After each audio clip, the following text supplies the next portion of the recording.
Hey everyone, it's Adrian from the Pageant Project, and I'm here with Olivia Raffaele, who's a Miss Galaxy Australia 2019 national finalist.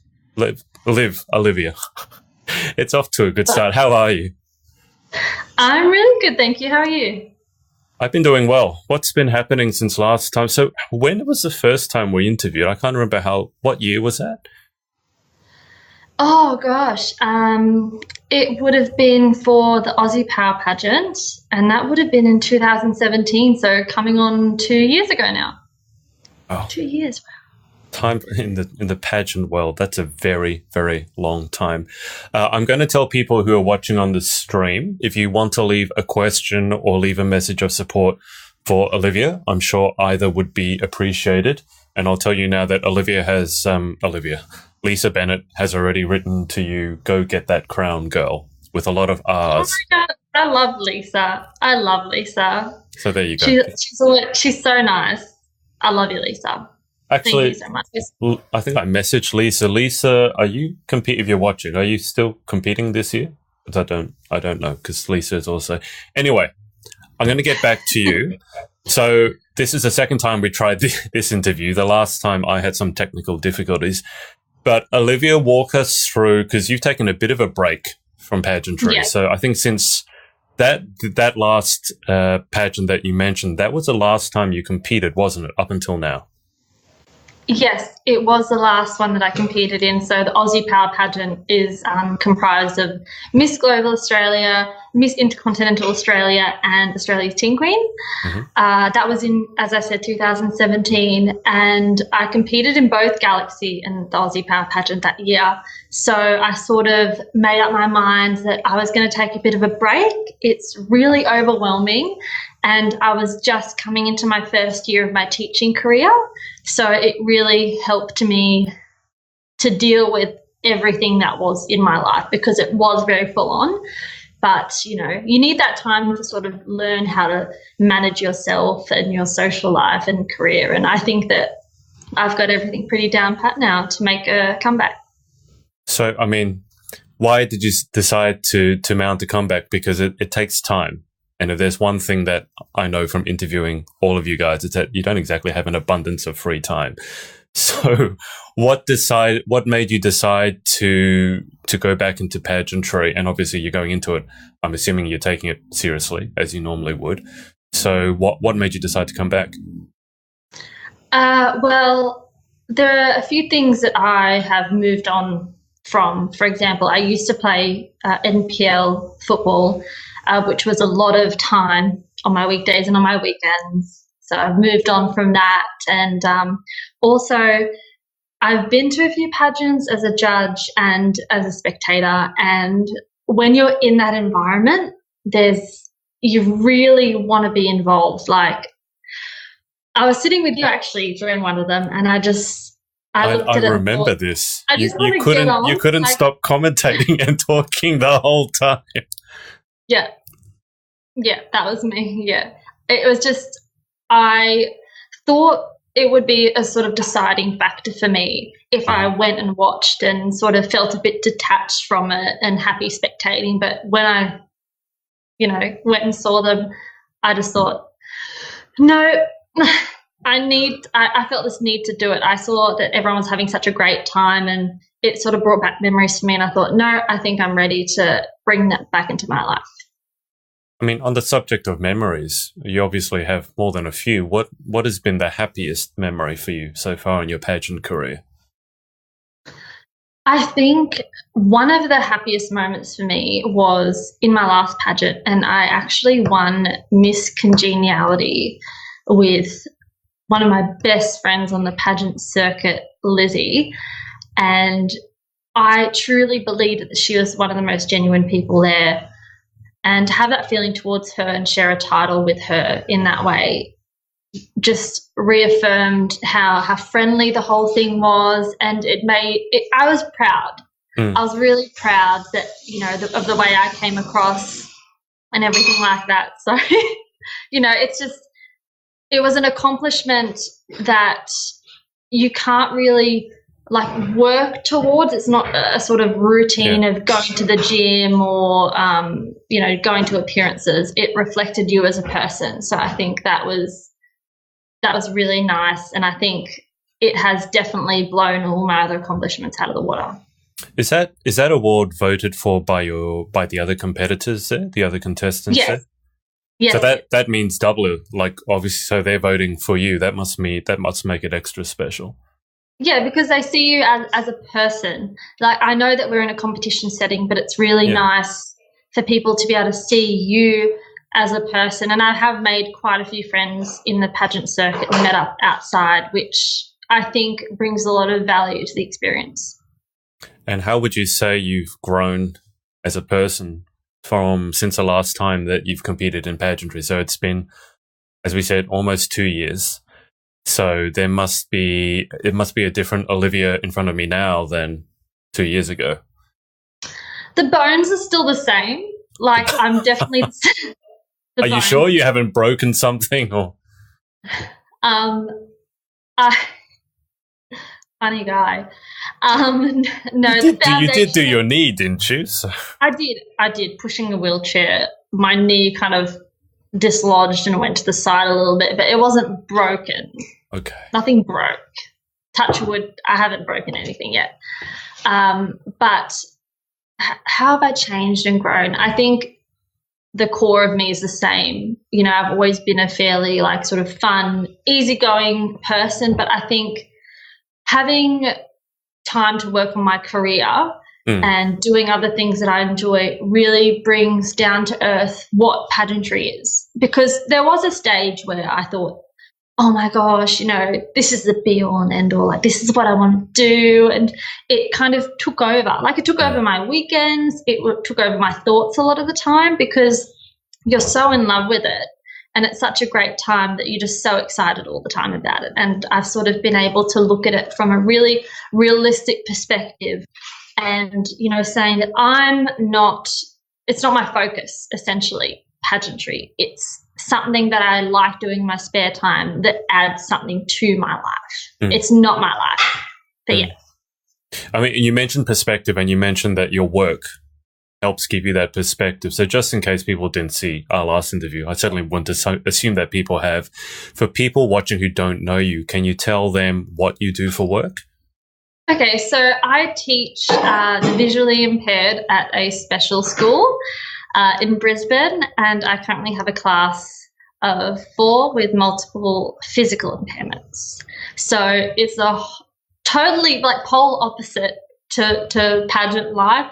It's coming to school, for example, with makeup on. People go, oh my gosh, like you're a different person, because I never wear makeup or dress up for school. It's just, I just don't do it. It's busy, and I sort of am like, it doesn't matter. Looks don't matter where I work, and that's really nice for a change. But then, if I was to see like my pageant friends on the weekend, if I didn't wear makeup, they'd be like, oh my God, like, who is this? What happened to your face? What happened to Adrian? I don't know. Maybe they would say that. I saw one person the other day without makeup. I actually didn't recognize her. I felt horrible.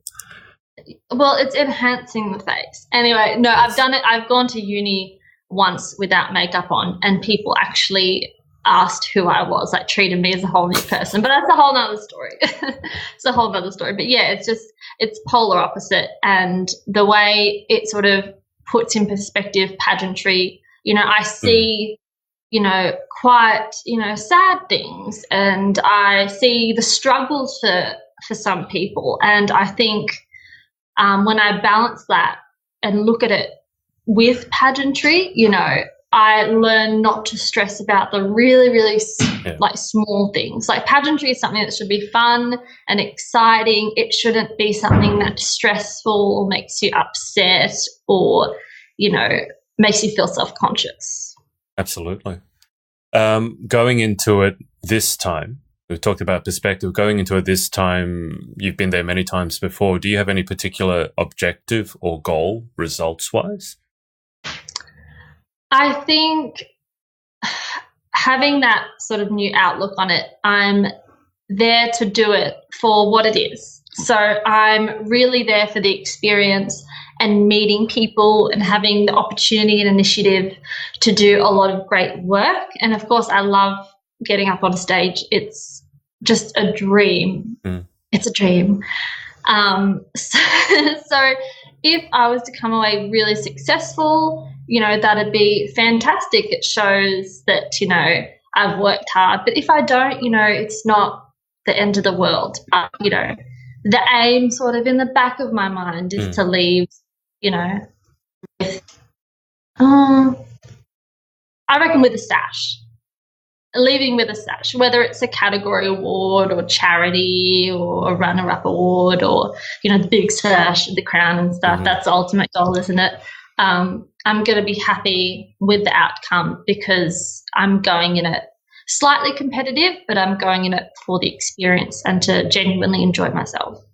Does that mean that you feel like you're towards the tail end of your pageantry career, or you're not sure about that? I'm not quite sure. Like, it sort of depends on how this goes for me. Like, I'm going into it with an optimistic outlook that's going to be, fantastic. And of course, when you have a good experience, you go back for more, like I am right now. So who knows? Maybe you can see me as a miss. If my partner doesn't propose to me before 25. Is he there now?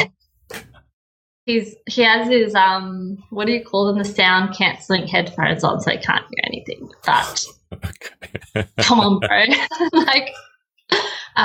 Or like a missus. I think, it's something that continuously adds something to my life. So I don't, unless I have a, horrible experience, I don't see why I wouldn't, continue to do it every now and then.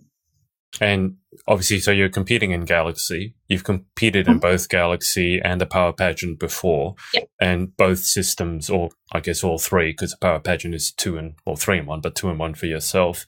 Why do you keep going back to those systems? I mean, there are other systems out there, so obviously you must enjoy the system. What is it about it that it keeps bringing you back? Well, when I first started Galaxy, I sort of didn't realize how important all of the other aspects were, more so the behind the scenes of doing appearances and fundraising and volunteering and all that charity work. So I didn't do it the first year. I mean, I did a few, but not as much as I could have. And it's really making the conscious effort to go out and do it that made me the happiest. I've met so many people along my journey of doing things like this. Like when I volunteer, I did a trivia night and helped out a few nights ago, and I added my entire trivia table that I was helping out with as friends on Facebook, and I talk to them, and it's amazing. And sort of being able to know that you're making an impact, however small, is fantastic. And I think more people need to be on board with something like that. But I think the pageants also don't sort of pressure you into conforming to a certain standard. And I'm not going to name other pageants because, it's not stated in their ethos or anything, but you have some big pageants where all the girls are extremely thin and extremely tall, and the occupation is a model. And it's sort of, as soon as you start questioning yourself and your body and how you act and how you look, I don't think that's healthy. So if I feel myself reflecting in that way when considering entering a pageant, I do stay away from it because I know it's not healthy for me. Absolutely. For those of you watching on the stream, as I said at the beginning, if you have any questions for Olivia, write them in the comments below, or any messages of support, I'm sure would be appreciated. Olivia, tell us something about what do you do in your downtime? I mean, we've talked about pageantry, and we'll come back to it. But can you tell me something about you that I don't know? Surprise me. I'm sorry, I just laughed because I think that was your polite way of saying, so we haven't had any comments or questions yet. I was like, oh gosh, I'm not popular. No, it's fine. what do I do with my downtime? Let's get back to like being like dead on serious. I don't want to be serious. It's been too serious. Let's be funny. Has it been too serious? Okay. It's all very pageantry. It's all very deep and meaningful. Gut out. So like, chill out. Yeah. All right. What do you do to cut loose? I mean, you can't be. I mean, imagine doing what you're doing as a profession, which you talked about. That I would find that emotionally draining. I don't know about you, but coming back from that, I would sometimes just want to cut loose. So, what do you do for fun? It is emotionally draining sometimes. Yeah. So, for fun, because I'm like a fun kind of person, I love. I'll list a few things for you just to get sort of idea. I love going to burger places, going to different burger places with Lewis, my partner. Mm-hmm. I like to watch movies. I go to the gym, as boring as that sounds, but, you know, got to get your 30 a day. I go to the 30 gym. What a day? Your 30 minutes of exercise every day. I thought you were talking about steps. I'm like, gee, that's a low goal. 30 steps, guys, is all it takes.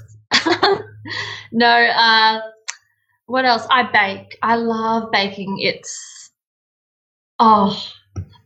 my favorite thing to bake are macarons. And if you don't follow me on Instagram, Olivia Raffaele, I bake macarons all the time, and I love making different flavors. And it's very elitist of me, but I'm specialized in macarons because I knew they were very hard, and whenever I brought them out, it would impress people. And they'd be like, oh, my gosh, they're so hard to make. And I'd be like, oh, it just takes practice, guys. Like, okay, now I'm feeling you, because I think I told you last time, like, I'm not a huge fan of macarons, but I definitely understand the urge to bake something that's difficult, because when I took up baking, the first thing I tried doing was souffle. And you would know, you bake, if you don't do souffle right, it doesn't rise, and then you end up with just mush. So Yeah, and people make the mistake of not eating it straight away. As soon as it comes out of the oven, you have to serve it because it deflates, and then it turns into like a pudding, like a thick pudding, because it condenses. Anyway, just like, you know, if anyone wants to learn how to make souffles, macarons, whatever, we should do like a cooking segment. I was just going to say, I should go back up to the Gold Coast and just film a cooking segment with you, because that would be so much fun. That'd be awesome. Rachel Gallagher, who you don't know, but it's one of the people I interviewed recently, she's written, "Ooh, girl, burger places can relate to that." So obviously you struck a chord with a hungry audience member. Look, I think that anyone that appreciates burgers is a good person. Like, look, she's a pageant girl. I know because you've interviewed her. And, you know, kudos to her. And kudos to all the pageant girls that eat burgers and don't stop eating what they like eating to lose weight or do any of that, because it stresses me out. Sorry, I was just my partner's just about to wash some dishes, and I was like, I know, I can see you geeking. Can you just throw something at him? Because I can hear him in the background. Like, it's not really loud, but I can hear like he's putting something in the sink or something. Yeah. He's being a good person and tidying up after dinner, which, you know, yeah. But he did turn on the tap before, and I sort of, because I have big eyes, it's so easy for you to see sort of how I'm feeling. So I just sort of like. That's a really scary look. I hope I never get that look from you. Well, Rachel has replied, haha, that she's dead. That's what she always says. I know Rachel the other night messaged me saying she ate an entire pizza. And I actually think most of the pageant girls I know eat burgers and pizzas, and this is in the lead up to pageants. I'm not just talking cutting loose afterwards. I think like as preparation food. I don't know how well it goes, but they eat burgers and pizzas. So after every pageant that I've done on the Gold Coast, like Aussie Power Pageant, Galaxy, I always go to McDonald's on Surfers Paradise Boulevard, get a medium Big Mac meal, a fillet of fish, 6 chicken nuggets, and a chocolate thick shake. Always. And it's not because I've starved myself beforehand, but it's just a ritual, and it's late at night by the time it finishes. So I'm just like, nah, I just want to pig out and sleep in till like 11 in the morning and just relax. I like the sound of that. I mean, you said you go to burger places. I'm imagining it's not just McDonald's. So I loved Betty's Burgers on the Gold Coast, and I say loved because they opened more stores and turned into sort of a chain. Oh, okay. And for me, it like lost its authentic sort of flavour. You know what I mean? I don't know. No, I don't. So what are the secrets to a good burger? Okay, so every second time I get just a beef burger, and I alternate that with a deep fried chicken burger. So, because I love them both. With the beef burger, I love the milk buns. Mm-hmm. So I don't like the hard hamburger rolls that you get like from Coles, whatever. You need the soft, even brioche butter, which is just butter bun. Lettuce, tomato, some sort of aioli, mustard, and ketchup. Not tomato sauce, ketchup, because it's a little bit sweeter and a little bit thicker. Right. And maybe some onion. I don't like a lot of cooked onion on burgers. Mm-hmm. It's not Bunnings sausage sizzle. So no. Sorry, Bunnings. And yeah, the inside of the bun's toasted, and then with the chicken, minimalistic. All right. So the fried buttermilk chicken, hopefully, and not the buttermilk chicken that, you know, is a thin layer and you can barely tell. It's like the really crunchy sort of stuff. Some sort of like mayonnaise, aioli, and lettuce cuts it for me. No tomato, no anything else. I just like my chicken burgers fairly plain. And this is a quirky thing, and Lewis laughs at me every time I do it. But if I have a burger and has tomato on it, I slide the bits of tomato out and eat them by themselves before I actually start eating the burger. Why the tomato? I like the taste of tomato, but I don't like it on the burger. So if I take it out and separate it and I'm just eating a tomato, I like it. That's what I used to do when I was a kid in McDonald's with the pickles. Yeah, it's sort of like a pickle thing, but I'd slide them out, even at like grills or whatever, and eat them, and then I'm finished, and then I eat my burger. Very interesting, I know. Super interesting. You have a very, very specific way of doing it. Yes, it's the right way. Well, I should point out that you're Italian, so yeah, it makes perfect sense. Don't mess with me. No. All right. Before we go to the final 10 questions, let me ask you. Sorry. What was that? What are you doing? You know, that Italian. Are you trying to be the Godfather or something? Bellissimo. Oh.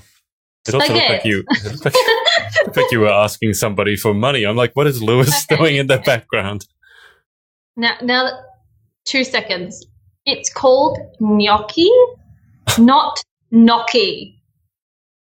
And one of my teacher aides just the other day said, gnocchi? I'm like, just because you extended the doesn't mean it's gnocchi. It's like, it's not gnocchi. Knock, knock. It's niet. Gnocchi. Niet. Just to clear it up for everyone, for our like few people that are watching us. We have people watching. I don't know how many we'll have after you tell them that their pronunciation is wrong.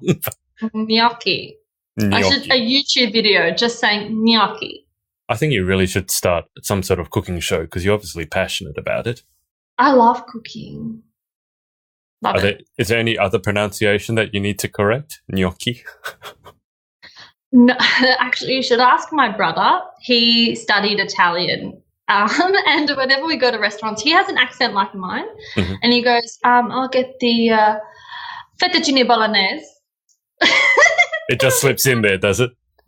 He turns on the accent just to say the food, and we all look at him. And then there was one time where people around the table started copying him. So my little brother went and said, yeah, can I grab, actually, do you have a linguine? And I just thought, it's hilarious. And I think, Oh, what's that? College Humor did a video on accents, and I think I've seen it. in response, it's that exact thing. If you've seen it, if you haven't seen it, watch it. But that is my brother, and the way that he pronounces Italian things, it's hilarious. So whilst we're on the subject of pronunciation, how do we actually pronounce your surname?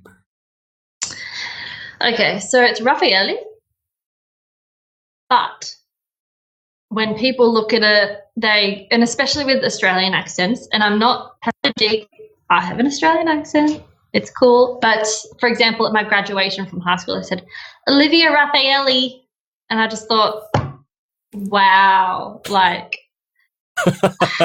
so from that point on, it was, the Red Ninja Turtle. And they're like, Raphael. And I'm like, yeah, that's just Raphael is fine. Okay. But people still get that wrong. They think like Raffaello, like that coconut white chocolate thing. Everything keeps coming back to food with you. Yeah. Well, I made dinner and I have my enchiladas in the oven as we speak. Not that I'm rushing to get them, but when do they have to be pulled out of the oven? Oh no, they're just keeping warm at like 60 degrees. So they do not have to be pulled out of the oven anytime soon, Adrian. You can still talk to me. Are you sure? Yeah. All good. This whole conversation has made me starving, though. I haven't actually had dinner, so you're not doing me any favors. What are you going to have for dinner? I don't know. I haven't cooked anything. There's a supermarket there. There's a McDonald's. Any suggestions? Something I can do in 5-10 minutes? 5-10 minutes. And I know from experience that I'm not allowed to buy store-bought pasta, am I? Okay, look, you can, right? But okay. But I don't know. Look, you can. You totally can. There's so much judgment coming from you right now. Adrian, you can buy store-bought pasta. If it's like a tortellini or ravioli, please get it from the cold section. All right? Because at least it's semi-fresh pasta. Okay. If you're going to have the plastic pasta, that's also okay. But do not get canned sauce, please. Don't. You mean I need to make a sauce? Okay. This is like cooking 101. We get a tin of whole peeled tomatoes. You blitz it. You put in some garlic, salt, pepper, a little bit of caster sugar, olive oil, and oregano. Okay. And just let it cook until it's, I reckon, maybe 20 minutes. Cook it, and then in the meantime, boil the pasta. Literally, guys, it just blows your mind. Like not having it out of a jar, like you don't understand. That's my lifesaver, though. Those bottled pasta sauces, because I know how to make a pasta sauce, but it just takes time, and I'm so hungry that I just want something to come out of a jar. You know, for some reason, I feel like Penang beef. Penang beef. What, as in I should have it now, or you should have Penang beef because it's good, but I feel like Penang beef. But I've got enchiladas. But we've listed a lot of food. We've talked a lot about food. That's my life. Okay.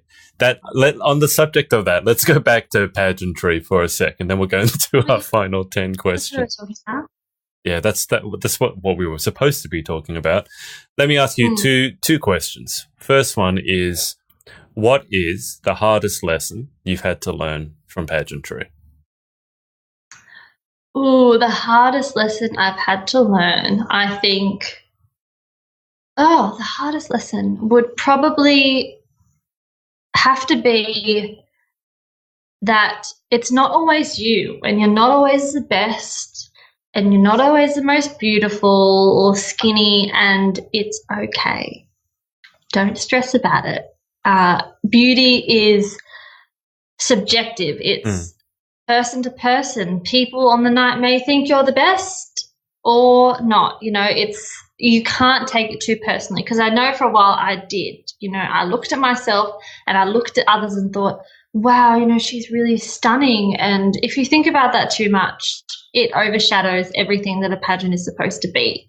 You know, it's hard, you know, Yeah. basically going up on stage and giving yourself to everyone and having people judge you. And I know that it's not all about looks, but there are parts of it that are, and that's okay. Obviously, and a yeah. lot of people that enter pageants are accepting of that, and they want to challenge that. I mean, there are girls that want to challenge the whole concept of beauty pageants and want to, you know, form new ideas and ideologies about it and break through stereotypes. And I think that's fantastic, you know. But, you know, there's a lot of judgment. So I think learning how to deal with that and not take it so personally was a huge lesson to be learned. I love that answer. Let me just bring you up to date with what's happening in the comments. So Hung Pham, I assuming you know Hung. Hung has said he's obviously been listening for a while. I've been saying it wrong. Don't worry, we all have unique surnames. And then he's written under that 2-minute noodles. Hung, we're talking standards here. Like, I'd be willing to go and get some ravioli, like the plastic ravioli and bottled sauce, but I don't think I can stoop to 2-minute noodles. That takes me back to college days. So the 2-minute noodles in a tub or the one in the like multi-packets? Well, either one is kind of, pretty low. It's pretty low. I was going to say, it doesn't matter what shape it comes in. Rachel has written, haha, Liv, please do a cooking show. I'm not even joking. Okay, so there you go. You've got one avid viewer already. And then Hung replied to Rachel, was about to say the same thing. All right, so you have 2 people who want you to do a cooking show. Guys, like, I've got 2 subscribers. I'm already YouTube famous. Absolutely. Yeah. You're now an influencer. Oh gosh, I love it. I love the influencer stuff. You know, on that topic, I feel so terrible for people that buy into this whole, you know, influencer stuff. Like, I'm not saying that it's not a career or anything. Go for it. If you get free stuff, if you get paid, do it. Like, money and free stuff, who doesn't like that? But be really conscious of how you view influencer material. It is advertising. It's not, I really believe that this product is going to do this for you. It's, you know, a form of employer-employee relationship. Sorry, I did take that one word and just run off with it into a rant. No, anyway. I completely get it. I was about to do a rant on influencers the other day on Instagram because, I mean, it's advertising. So it's not, you know, just because someone who's famous says they really love a product, I think you really have to look at whether they mean it, because if there's $1 million or even $10, even if it was free, there is an ethical question there. Okay, so let me just scroll down. The other question I wanted to ask you, Hung has written, fingers crossed you do extremely well this year. Oh, thank you. He's put this. It's a love heart. Yeah. What, you couldn't tell? I know it's bad. I'm not good at doing this. Yes, I was trying to do the love heart. I used to do this because I felt that it was more accurate in shape. Use my hair as a background. No, I look like I'm trying to rap. This is going to go badly. Yeah, like that. That's a more accurate. Hold on, ready? Thumbnail. I can't you do look like it. You're doing a gang sign. That's what I... Oh, God. Okay, let's...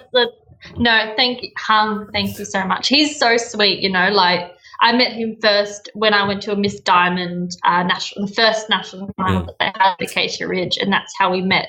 And he's so bubbly and so fantastic. It's great. Yeah. I've never actually gotten to meet Hung yet, so I hope I get to meet him someday. Probably happens sooner rather than later. And Danica Donnelly, who was on my gaming stream last night, and I know you wanted to be on, I just couldn't get it to work for you. She's written that very well said. I'm not sure what that was in reference to. Probably the judgment question or the influencer question. Final question before the final 10 questions. Oh. What? I'm trying to remember it. So here we go. Because it's been so long since I asked that other question.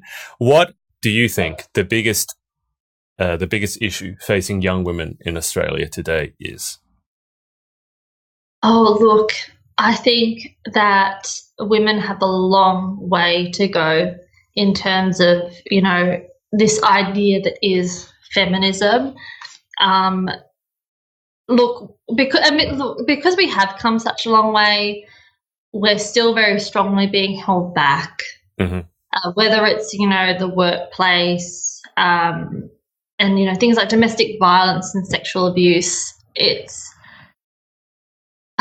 all a bit much. I feel as though because has taken a moment in history with the Me Too movement and all that sort of stuff that, a minute seems to be too long for some people, and because these stories are gaining a lot of airtime, I feel like we live in such a male-dominated world that that's enough. Like, we don't want to hear about it anymore. We don't want to deal with these issues anymore. We're seen as very demanding, anti-male type people, and I think that's the biggest thing that's holding us back. And, with any sort of group of people, there are going to be people pushing extreme ideologies. Sure. Like, I think it's called third wave feminism, that are quite an aggressive group in terms of what they want to achieve. And feminism is all about equality. And I think we really need to delve 100%. Into the topic and the definition of it, because feminism has become such an ugly word, and when we seem to fight for what we believe is right, we get a lot of pushback because it's often uncomfortable topics. And I think that when men come with these counter arguments of, well, men in the workplace die more often, men die, more by suicide, and they're facts. And they're very important facts. I am on the line of saying, okay, you should take that forward as your issue. I don't think it should be used as a counter issue. All of these issues need to be brought up. If you feel strongly about this, you create a way of strikes and of information and let yourselves be heard. But I don't think I agree with using it as a counter argument to further silence women and their issues. We're different. And some people try and say, no, we want to be the same.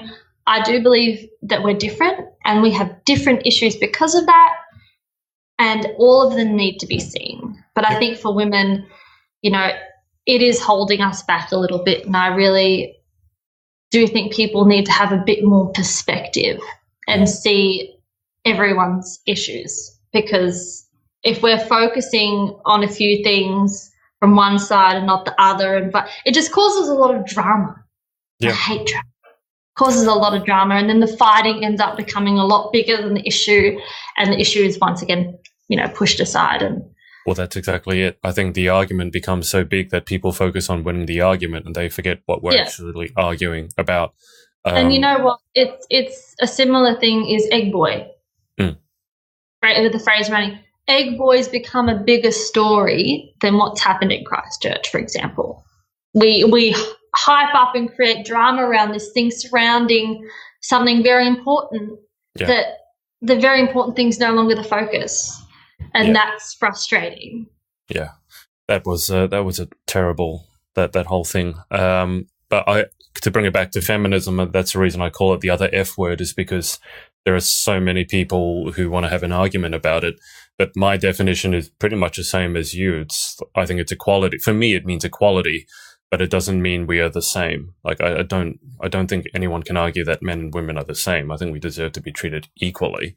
I don't think men and women are the same at all. We have stuff in common. It's all about equity.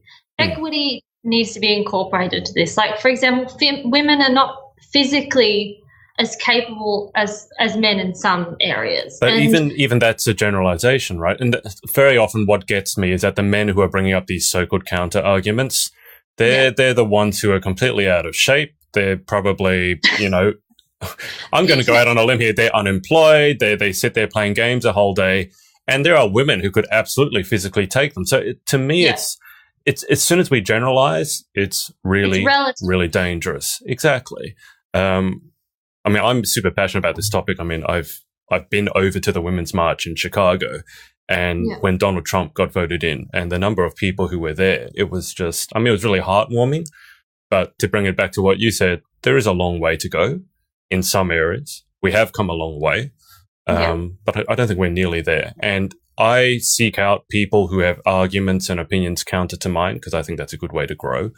I've not really had anyone come to me with a good counter argument to equality because I don't think there is one. So that. Oh, wow. Look at you, all passionate. I've given that topic a lot of thought. We've gone from deep and meaningful to talking about food for 20 minutes, and now we're back on the deep and meaningful. Yeah, wow, we're just so well-read and, exciting humanitarians that eat. Apparently we're not vegetarian though. Okay, so Hung Pham has written "You will soon, Adrian Kwan." I'm assuming that's I'm going to meet him soon. And Rachel has written, "I am living for this conversation about feminism, so articulate, love it." Rachel has she's doing I think it's her master's, and at the moment she's doing her thesis on female leadership. So it's a topic that's close to her heart. So Liv, before we get to the final 10 questions, I will tell you, because you can't see this whole time we've had your Instagram handle under your video. So it says @Olivia Raffaele. But if people want to, like I said, listening in on the podcast later on, give them your social details, the best ways to follow you. Okay, so my social details on Facebook, I'm Olivia Bridget. And on Instagram, I'm Liv Raffaele. So Raphael's my last name. Perfect. Not Raffaele. Raphael. Liv Raffaele. Papadeli. Gnocchi. Gnocchi. That's right. Gnocchi. But yeah, Instagram's probably the best way to engage with me. I'm on it more often. If I'm not posting sort of posts, I'm definitely posting stories if you want to keep up to date with all that jazz. Nice. And I will say, if you're listening on the podcast, I would have put the link in the description, but Bridget is BRIDGETTE. Mm-hmm. Okay. So, Olivia, this is technically the third interview. The second one, as I said, I can't remember what went wrong, but it was my fault. So we're going to ask the same 10 questions. Didn't you drop your computer? Isn't that what happened? Oh, thanks for reminding me. That's one of the most... Yes, I did that. I got back from the Gold Coast. Technical difficulties. He physically broke his computer. I don't know if that's technical difficulties. I think that's it's like a hardware issue, isn't it? No, that's just a stupidity and klutz issue.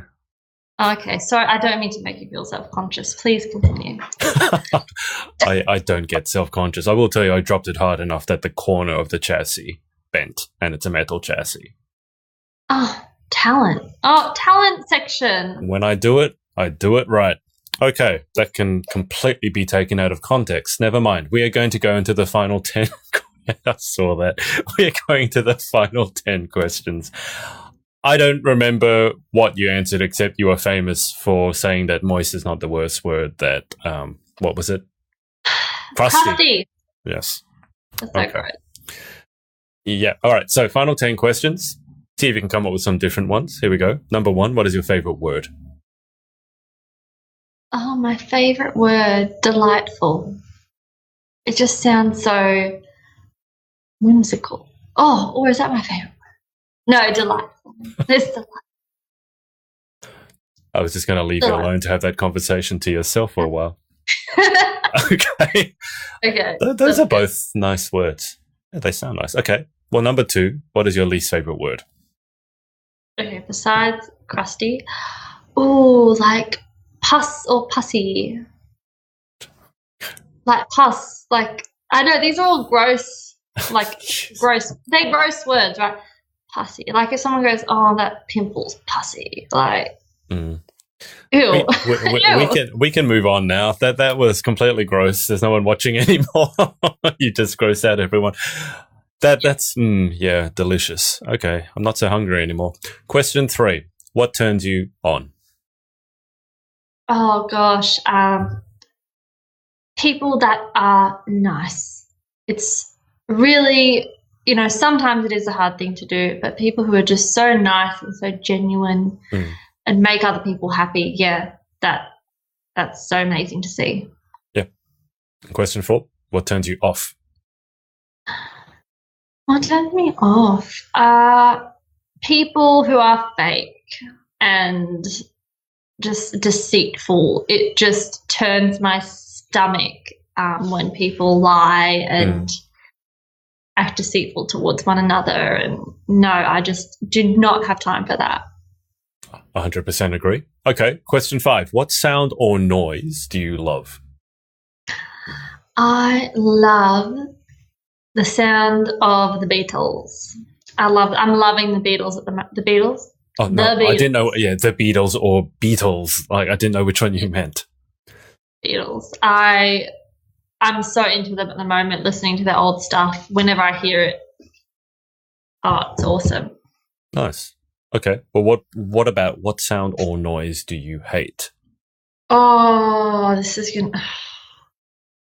I can't wait for this. Okay, this is very descriptive, but I hate when babies up to toddlers fake cry because it sounds so whingy and so fake and just irritating.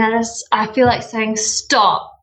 You're being rude. Like it's when people genuinely cry and are genuinely upset, you can hear it. Yeah. And when toddlers or babies fake, well, not so much babies, they can't really fake anything yet. But when they go, and you're just like, oh. That was a really good impression.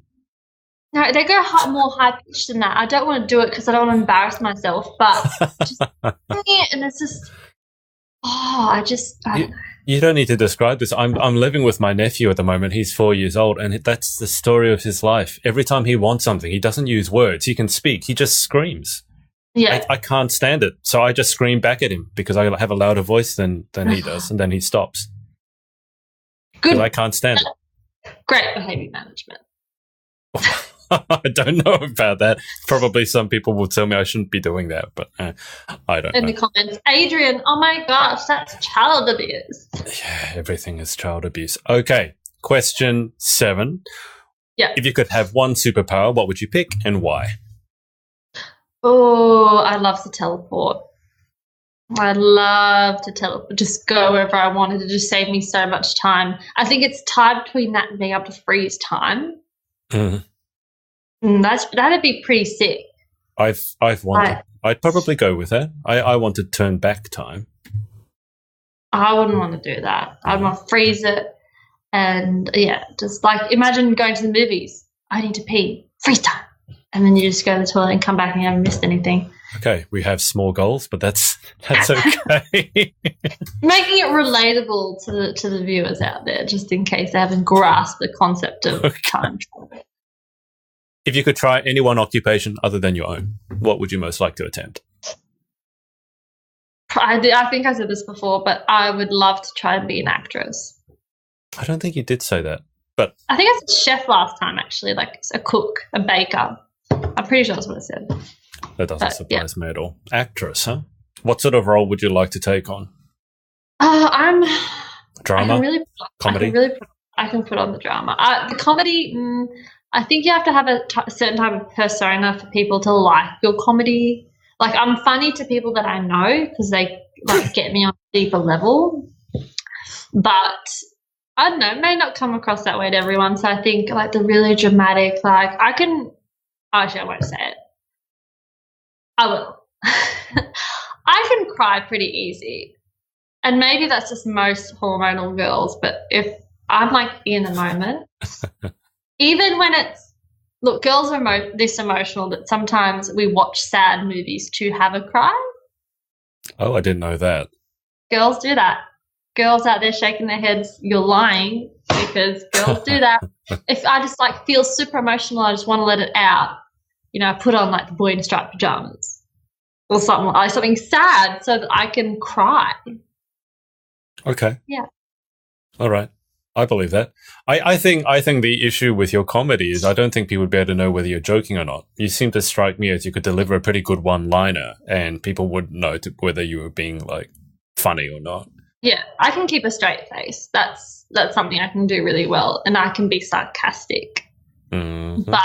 And I have said things where I have to go, I'm just joking, and they go, oh, Okay, So yeah, I think I have to find my element when it comes to comedy, but I'll go with the drama. Question 9. If you could try any one occupation other than your own, what would you definitely not like to attempt? I remember the one that I said in the interview that you destroyed. Thanks, Liv. What was the answer that you give? I mean, give it again because I can't remember it and it's destroyed. So what was the answer? Like a cow breeder. Interesting, isn't it? Why? And it's only because I watched it in a little like mini documentary about how they make milk and how they inseminate cows. Okay, but, okay. It's not nice. And I just thought, whoa, I never want to do that. So I was like, no, I wouldn't want to do that. So I'd say that's enough. I don't know what they're called. I don't know if that's an actual profession. Like, what do you do? I inseminate cows. Like, I don't know if that's a thing, a cow breeder, any animal breeder. I'm sure it's a similar process, but. Well, I mean, but if you breed dogs or cats, I mean, you don't actually need to do the thing yourself, so.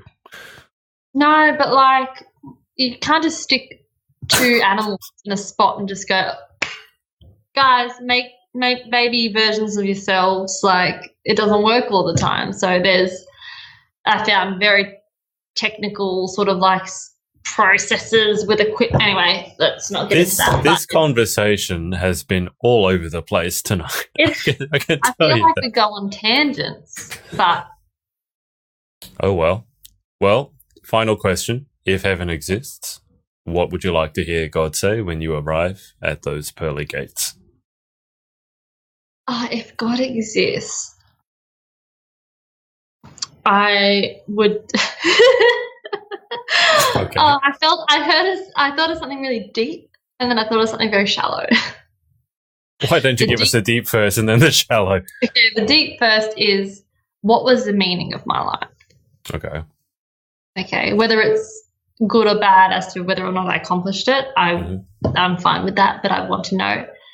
And then I'd be like, so do I get to be 23-year-old me in heaven, or do I look like how I died? Like, how does it work?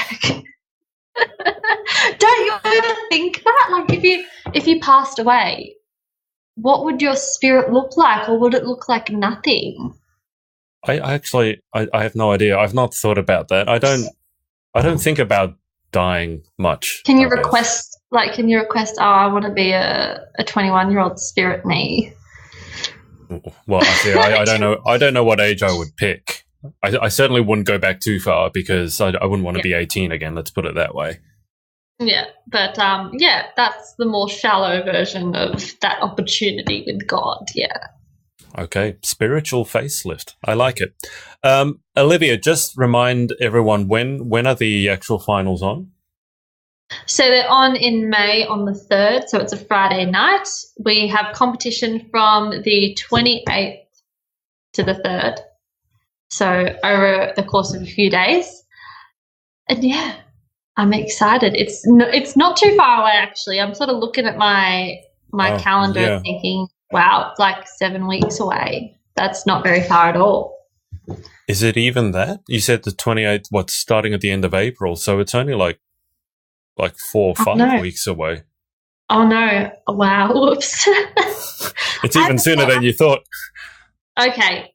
I don't want to give the impression that I'm not prepared, because I am, but I did also think that, no, let me count. I'm on my little calendar. 1, 2. Well, 20th of April is 4 weeks exactly, and we're on the 21st of March. That gives you an extra week, so that's 5 weeks by my count. 1, 2, 3, 4. That's 6 weeks, basically. It's basically 6 weeks. So I wasn't too sorry when you kept talking. It distracted me a little bit, but it's pretty much 6 weeks. So I was off by a week, I guess. But no, it's coming up pretty soon, which is exciting. I'm excited. Oh, that sounds good. Anyone you want to give a shout out to before we wrap up for tonight? I want to shout out to all my colleagues at the school that I work at. Shout out to my hunky man, Lewis, who is actually there, but whatever. And is he still wearing his noise-cancelling headphones? Yeah, he is. And I want to shout out to all the other Galaxy girls.